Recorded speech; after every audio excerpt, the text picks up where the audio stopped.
नमस्कार दोस्तों, मैं आयुष स्टोरी आज अभी चैनल पर आपका स्वागत करता हूं। दोस्तों, मैं आज आपको अपराध की जिस वारदात के संबंध में बताने जा रहा हूं, वो वारदात गोरखपुर उत्तर प्रदेश की है। चलिए दोस्तों, जानते हैं इस अपराध के बारे में और वारदात के बारे में। बात है साल 2015 की, जब गोरखपुर के उनोली गांव के रहने वाले अनीश चौधरी का ग्राम पंचायत अधिकारी के रूप में चयन हुआ था। अनीश बहुत ही मेहनती था और वह खुद के दम पर कुछ बनने और कर गुजरने की चाहत रखता था और उसी के लिए वो दिन रात मेहनत करता था। तरह तरह की सरकारी नौकरियों के एग्जाम देना, आने वाले फार्मों को भरना, इसके साथ ही इंटरव्यू की तैयारी करना अब उसके हर दिन का हिस्सा बन चुका था। और जब वो ग्राम पंचायत अधिकारी बना तो उसका ये सपना पूरा हो गया। अनीस के गांव में दलितों की आबादी बहुत ज्यादा थी और वह खुद भी दलित समुदाय से ही था, लेकिन उसकी माली हालत गांव के अन्य दलितों से अच्छी थी। अनीस संपन्न परिवार का हिस्सा थे, क्योंकि उसके चाचा और पिता बैंकॉक मलेशिया में रहकर वहाँ काम करते थे, घर पर पैसा भेजते थे, जिससे माली हालत अच्छी थी। और वो साल 2 साल में कुछ समय के लिए उनके चाचा और पिता घर आते थे और फिर अपने काम पर वापस चले जाते थे। उन्होंने अनीस के लिए किसी तरह की कोई कमी नहीं रख छोड़ी थी। अनीस के बड़े भाई अनिल भी पूर्वा ब्लॉक में कर्मचारी थे। ग्राम पंचायत अधिकारी के पद पर चयन होने के बाद अनीस की खुशी का ठिकाना न था और जब अनीस ने अपने पिता को फोन पर अपने चयन की बात बताई तो पिता बेहद खुश हुए और अनीस को कहा, जल्द ही मैं वापस घर आऊंगा तुम्हारी खुशी में खुश होने के लिए। और अनीस के अधिकारी बनने की खुशी पिता को के साथ साथ पूरे गांव को थी और अनीस ने खुलकर अपनी खुशी का इजहार भी किया। वो अपने गांव वासियों के लिए बहुत कुछ करना चाहता था और जल्द ही उनकी सेवा में व्यस्त हो जाना चाहता था। चयन होने के बाद अब अनीस कॉल लेटर का इंतजार कर रहा था और कॉल लेटर को आने में बहुत ज्यादा समय नहीं लगा। कॉल लेटर आने के बाद अनीस और अन्य उसके साथ चुने गए लोगों को ब्लॉक ऑफिस में ट्रेनिंग के लिए बुलाया गया। ट्रेनिंग के पहले दिन सुबह तैयार होकर अनीस 8 बजे ब्लॉक ऑफिस पहुंच गया। उस समय तक कुछ और लोग भी ऑफिस के मुख्य हॉल में इकट्ठे हो चुके थे। चूंकि रिपोर्टिंग का टाइम 8:30 बजे सुबह का था, तो अनीस को वक्त बर्बाद करना कुछ अच्छा नहीं लगा कि आधे घंटे का भी समय है। अनीस ने हॉल के अंदर जो मौजूद लोग थे उनसे हाथ मिलाया और जान पहचान बढ़ाने के लिए उनसे बातचीत की। करीब 10 मिनट के बाद एक गेट से एक महिला अधिकारी अंदर आई। वो भी हॉल के अंदर मौजूद अन्य अधिकारियों की तरह ही थी। उसका भी चयन हुआ था। उस महिला का नाम दीप्ति मिश्र था। दीप्ति गोरखपुर के देवकली धर्मसेन गांव की रहने वाली थी। समाज शास्त्र से एमए की पढ़ाई करने के बाद उसका सिलेक्शन राम ब्लॉक में हुआ था। अनीस ने जब दीप्ति को देखा तो वो उसे पहचान गया था। कॉलेज के कैंपस में अक्सर अनीस ने दीप्ति को घूमते हुए देखा था, कभी कैंटीन के अंदर, कभी क्लास के अंदर, लेकिन उस बीच उसने कभी दीप्ति से मुलाकात या बातचीत करने की कोशिश नहीं की थी। उसका कारण ये था कि अनीस के सब्जेक्ट कुछ दूसरे थे और दीप्ति के सब्जेक्ट दूसरे थे। दीप्ति जब गेट के अंदर आ रही थी तो अनीस की नजर उस पर पड़ी। अनीस को दीप्ति का चेहरा जाना पहचाना लगा। अनीस ने अपने हाथ में पकड़े हुए पानी के गिलास को मेज पर रखा और कमरे के अंदर प्रवेश करती हुई दीप्ति की ओर बढ़ चला। सोचने के बाद अनीस को याद आ गया और दीप्ति को वो पहचान गया। दीप्ति कमरे में मौजूद कुर्सियों में जो सबसे पीछे खाली पड़ी हुई थी वहां जाकर बैठ गई। तो अनीस भी उसके पास गया और दीप्ति के बगल की एक कुर्सी छोड़कर वहीं पास में बैठ गया और उसने दीप्ति से हेलो बोला और अनीस की बात का जवाब देते हुए दीप्ति ने जब अनीस की ओर देखा और हाय बोला और अनीस का चेहरा देखते ही दीप्ति को अचानक याद आया कि ये लड़का तो हमारे कॉलेज में ही पढ़ता था। अनीस आगे कुछ कहता इसके पहले ही दीप्ति ने उससे खुद सवाल दागा कि अरे, आप तो दीनदयाल उपाध्याय कॉलेज में थे ना? अनीस ने कहा, जी आपने सही पहचाना, मैंने भी उसी कॉलेज से पढ़ाई की थी। जब आप हॉल के अंदर आ रही थी तभी आपको देखकर मैं सोच में पड़ गया था कि मैंने आपको कहीं देखा है। देखिए, आपने भी मुझे पहचान लिया। ये सुनकर दीप्ति भी हंस पड़ी। दीप्ति को हंसता हुआ देखकर अनीस भी मुस्कुराने लगा। अब दोनों में बातचीत करियर, पढ़ाई की तैयारी के संबंध में बातें होने लग गई और कब 8:30 बज गए दोनों को पता ही नहीं लगा। कमरे के अंदर कुछ अधिकारी आए और अपने रूटीन के काम की तरह आए हुए आगंतुक अभ्यर्थियों का नाम परिचय लेने लग गए। इस तरह अनीस और दीप्ति की ये प्रथम बार जान पहचान हो रही थी। अब चूंकि अनीस और दीप्ति दोनों ही ब्लॉक ऑफिस में ग्राम पंचायत अधिकारी थे और उनका साथ में उठना बैठना हो गया था और पूरी ट्रेनिंग के दौरान अनीस और दीप्ति साथ ही रहे। ट्रेनिंग के बाद जब दोनों अपने अपने ब्लॉकों में अधिकारी के रूप में काम करने लग गए तो दोनों का साथ साथ उठना बैठना होना शुरू हो गया था। अनीस के ऑफिस से दीप्ति के ऑफिस की दूरी मात्र 1 घंटे की थी। अनीस और दीप्ति की जान पहचान कुछ ही समय के अंदर दोस्ती में परिवर्तित हो गई और दोनों साथ ऑफिस आने जाने लग गए और घंटों फोन पर बातचीत करने लग गए। उन्हें ये पता ही नहीं लगा कि ये दोस्ती प्यार में बदल चुकी और उनकी नजदीकियां बढ़ती गईं। वो ऑफिस के अलावा भी एक दूसरे से अक्सर मिलते थे और एक दूसरे को करीब से जानना चाहते थे। ब्लॉक ऑफिस से छुट्टी के समय दोनों ही घूमने के लिए निकल जाया करते थे और अगर छुट्टी का दिन हुआ तो दोनों घर पर नहीं बैठते थे, अपने गांव से दूर घूमने निकल जाते और साथ में ही वक्त गुजारा करते थे। क्योंकि दोस्ती वक्त के साथ प्यार में बदल चुकी थी। एक दिन ऐसा हुआ कि जब ऑफिस से एक दिन दोनों छुट्टी के बाद घर को चले, क्योंकि दोनों एक साथ जाते और आते थे, ऐसे में उन दोनों को जाते हुए दीप्ति के एक रिश्तेदार ने देख लिया और दीप्ति की शिकायत उसके घर पर कर दी। शुरुआत में तो दीप्ति के घर वालों ने रोक टोक नहीं की, लेकिन वो अनीस के बारे में चुपचाप पता लगाने लगे। क्योंकि दीप्ति अपने घर की सबसे छोटी बेटी थी। दीप्ति का बड़ा भाई अविलो उत्तर प्रदेश पुलिस में कांस्टेबल था। जब अविलो को दीप्ति से किसी के संबंध होने की जानकारी मिली तो उसने अपने सूत्रों के जरिए अनीस के बारे में पता लगवाया और अभिनव को जब ये पता लगा कि उसकी बहन दीप्ति का संबंध एक दलित जाति के लड़के से है तो उसने ये बात अपने घर वालों को बताई और उस दिन जब ये जानकारी मिली तो मिश्र परिवार में इस बात को लेकर काफी झगड़ा हुआ और परिवार वालों ने दीप्ति का फोन छीन लिया और उसके ऑफिस आने जाने पर लगातार नजर रखने शुरू कर दी। यहाँ तक कि जब वो ऑफिस जाती तो उसके पिता नलिन कुमार मिश्र उसके साथ जाते थे और वापस छुट्टी के समय वो साथ घर लेकर भी आते थे। दीप्ति पर उसके घर वाले इस तरह से निगरानी रखने लगे जैसे कि उसने प्यार करके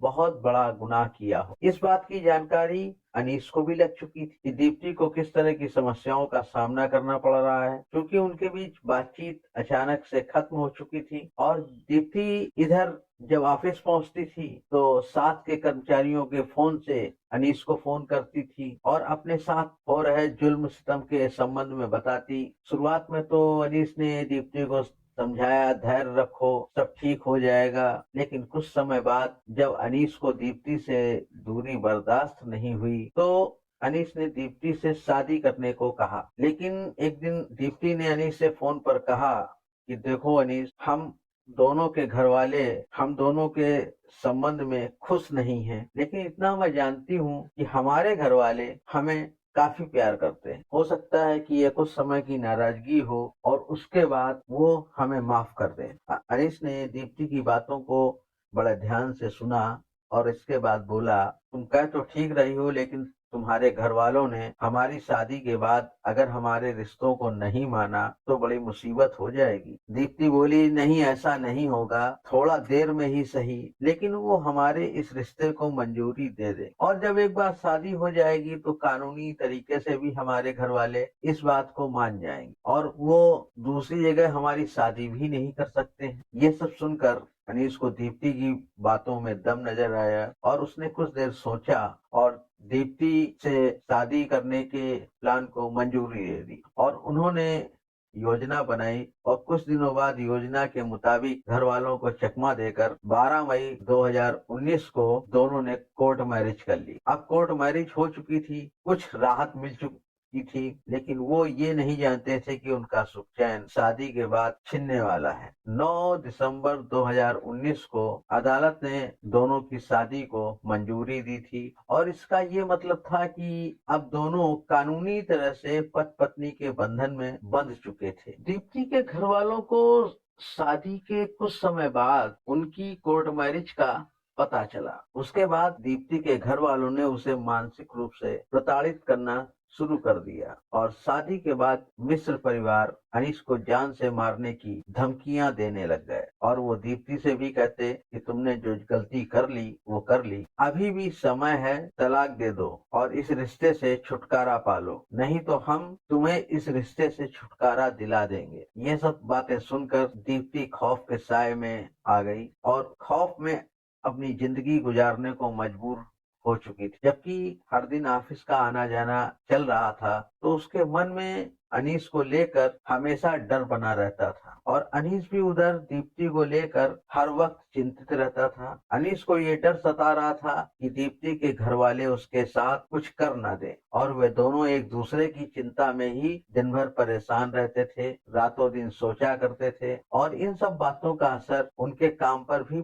पढ़ना शुरू हो चुका था, क्योंकि वे हर समय एक दूसरे के बारे में सोचते, एक दूसरे के करीब आना चाहते थे और चूंकि शादी का पता लगते ही दीप्ति के घर वालों ने उसे प्रताड़ित करना शुरू कर दिया था और ये प्रताड़ना मानसिक ही होती थी, शारीरिक नहीं। और दीप्ति की माँ जानकी देवी अक्सर बीमार होने का नाटक शुरू करती और पिता भी उसकी शादी का बहाना कर कि हार्ट अटैक आ रहा है ये बहाना शुरू कर देते थे और अपनी बीमारियों का हवाला देकर अनीस से तलाक लेने के लिए कहते और जब दीप्ति अपने घर वालों की बात नहीं मानती तो उसे जान से मारने की बात भी कहते और घर वाले दलित समुदाय के लड़के के साथ शादी करने के कारण अब दीप्ति को कलंक समझ रहे थे और वे अक्सर दीप्ति से इस बात को कहते कि तूने मेरे परिवार की नाक कटा दी है, इज्जत मिट्टी में मिला रखी है। इसी बीच फरवरी 2021 की शुरुआत होती है। दीप्ति के पिता नलिन मिश्र ने अनीस पर दुष्कर्म करने का आरोप लगाया। अब चूंकि बेटी के साथ दुष्कर्म करने का अनीस आरोप लग चुका था और ये बात जानकर दीप्ति को बड़ा आश्चर्य हुआ कि उसके पिता ऐसा कैसे कर सकते हैं, लेकिन घर वालों ने दीप्ति को इतना प्रताड़ित किया और इतना ज्यादा दबाव बनाया कि दीप्ति को अनीस के खिलाफ बयान तक देना पड़ा। लेकिन जब अनीस की गिरफ्तारी की नौबत आ गई तो दीप्ति फरवरी महीने में ही अपने घर वालों को चकमा देकर अनीस से मुलाकात करती है और उसके साथ रहने के लिए उसके घर आ जाती है। लेकिन दीप्ति के घर वालों ने फिर भी हार नहीं मानी। उन्होंने स्थानीय थाने में अनीस के खिलाफ दीप्ति के अपहरण की रिपोर्ट दर्ज करा दी और आरोप अनीस पर मढ़ दिया। इसके बाद अनीस और दीप्ति ने मिलकर सोशल मीडिया पर तमाम अपनी सच्चाइयों के बारे में पोस्ट करने शुरू कर दिए, जो वायरल भी हो गए। उस वीडियो में दीप्ति ने ये बताया कि उसका अपहरण नहीं हुआ है और वो अपनी मर्जी से अनीस के साथ रह रही है और दोनों ने शादी कर ली है और कुछ समय तक दोनों ने जिंदगी साथ में गुजारी और दोनों साथ काम पर जाते और साथ में ही वापस घर को आते। लेकिन दोनों के मन में डर का साया कम नहीं हो रहा था। इस पर अनीस के पिता ने दोनों को सार्वजनिक रूप से शादी करने का उपाय बताया। दोनों ने कहा कि अगर वो दोनों सबके सामने शादी कर लेंगे तो हो सकता है कि मिश्र परिवार उनकी शादी को स्वीकार कर ले। उनकी पिता की बातों को समझने के बाद दोनों ने 28 मई 2021 को गोरखपुर के महादेव झारखंडी मंदिर में शादी कर ली। मंदिर में शादी करने के बाद अनीस के घर वालों ने गोरखपुर के अवंतिका होटल में एक बड़ा रिसेप्शन भी रखा और इस रिसेप्शन में अनीस के घर वाले और अनीस के रिश्तेदार ही मौजूद थे और दीप्ति की ओर से ना तो मंदिर में शादी के वक्त कोई आया था और ना ही रिसेप्शन में कोई शामिल हुआ था। शादी और रिसेप्शन के बाद कुछ दिन ऐसे ही गुजर गए। दीप्ति के घर वालों की तरफ से अब ना धमकी भरे फोन आते थे और ना ही वो किसी तरह से दीप्ति को परेशान करते थे। लेकिन ये शांति एक बड़ा तूफान आने के पहले की थी। और शादी होने के बाद अनीस के दिमाग से जो डर भय था वो धीरे धीरे कम होता जा रहा था और अनीस अब लापरवाह हो चला और वो बेफिक्री के साथ दोनों घूमने फिरने लग गए। और इस बात को लेकर कई बार दीप्ति ने अनीस को आगाह भी किया था, लेकिन अनीस पर दीप्ति की इन बातों का असर नहीं होता था और उसे ये लगता था कि ये तो अपना ही इलाका है, तो यहाँ कोई खतरा नहीं है। लेकिन ये लापरवाही उसे घातक साबित हुई। 24 जुलाई 2021 के दिन अनीस और उसके चाचा जो उर्वा ब्लॉक में तैनात थे, दोनों दोपहर को गोला थाना क्षेत्र के एक दुकान पर हिसाब करने को निकले थे। चूंकि अनीस को उस दुकानदार के कुछ उधार के पैसे चुकाने थे, वही उधार चुकता करने के लिए हार्डवेयर की दुकान पर दोनों आए थे। दुकान मालिक अभी हिसाब तैयार ही कर रहा था, तभी अनीस के मोबाइल पर एक कॉल आती है। कॉल रिसीव करते हुए अनीस चाचा को इशारे से हिसाब देखने के लिए कहता है और खुद बात करते हुए दुकान के बाहर निकल जाता है और सड़क के एक किनारे खड़े होकर के बात करने में मशगूल हो गया। तभी साई की तरह उसके पीछे चाचा देवी दयाल भी बाहर निकल आए और कुछ दूरी पर खड़े हुए भतीजे की निगरानी करने लगे। उसी समय तेजी से दो बाइकें आकर अनीस के पीछे रुकती हैं और दोनों बाइकों पर दो दो नकाबपोश युवक सवार थे। एक बाइक पर पीछे बैठे हुए नकाबपोश ने अपनी कमर से एक खोसे हुए धारदार हथियार को निकाला और फिल्मी स्टाइल में अनीस के सर, सीने, गले पर ताबड़तोड़ वार करने शुरू कर दिए। भतीजे पर हमला होते देखकर चाचा देवी दयाल हमलावरों से भिड़ गए। उन्होंने भतीजे पर हमला करने वाले एक नकाबपोश को धर दबोचा। ये देखकर नकाबपोश हड़बड़ा गया और उसने छूटने के लिए उनके सीने पर प्रहार शुरू कर दिया और पल भर के लिए देवी दयाल बेहोश होकर जमीन पर गिर पड़े। और जब कुछ पलों बाद वो उठे तो नकाबपोश ने पलटकर उनके ऊपर फिर वार करना शुरू कर दिया। तब तक चीख पुकार तेजी से मचना शुरू हो चुकी थी। आसपास के दुकानदार भी शोर मचाते हुए बाहर निकले और जब बदमाशों ने पब्लिक को अपनी ओर आते हुए देखा तो वो चौकन्ने हो गए और जिधर से वो आए थे मौके पर हथियार फेंककर उसी दिशा की ओर तेजी से फरार हो गए। और इधर अचानक हुए हमले से अनीस डर गया था। गंभीर रूप से घायल वो हवा में लहराते हुए कटे पेड़ की तरह जमीन पर गिर पड़ा।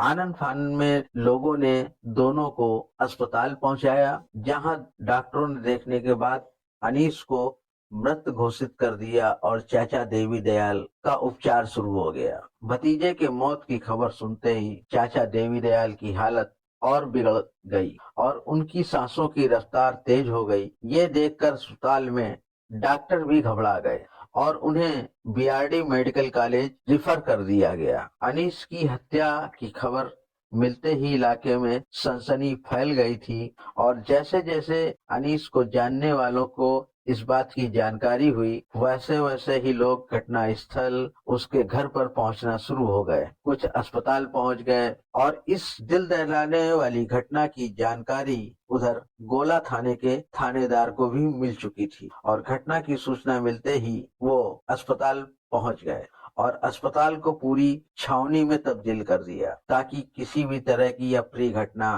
रोकी जा सके। और सूचना पाकर वहां पर पुलिस के आला अधिकारी भी पहुंच गए। पुलिस अधिकारियों ने शव का निरीक्षण किया। सिर, गले और सीने पर किसी धारदार हथियार से ताबड़तोड़ हमला किया गया था, जिसकी वजह से खून ज्यादा बह गया था और इस कारण अनीस की मौत हो गई थी। पुलिस ने शव को अपने कब्जे में लिया और पोस्टमार्टम के लिए भेज दिया। इसके बाद इंस्पेक्टर सुबोध कुमार को कागजी कार्रवाई पूरी करने के लिए कहा गया और उन्हें इस काम को करते हुए दोपहर के 2 बज गए। अस्पताल से काम निपटाने के बाद पुलिस गोपालपुर चौराहे पर पहुंची, जहां पर यह घटना घटित हुई थी। पुलिस अधिकारियों ने घटना स्थल का निरीक्षण किया। मौके पर फैला हुआ खून जम चुका था, जिस पर ढेर सारी मक्खियां भिनभिना रही थी और उड़ती हुई धूल भी कब्जा जमा रही थी। मौके से ही कुछ दूरी पर एक धारदार हथियार गिरा हुआ पड़ा था। पुलिस ने बतौर सबूत उसे अपने कब्जे में लिया और साथ ही जो फॉरेंसिक टीम थी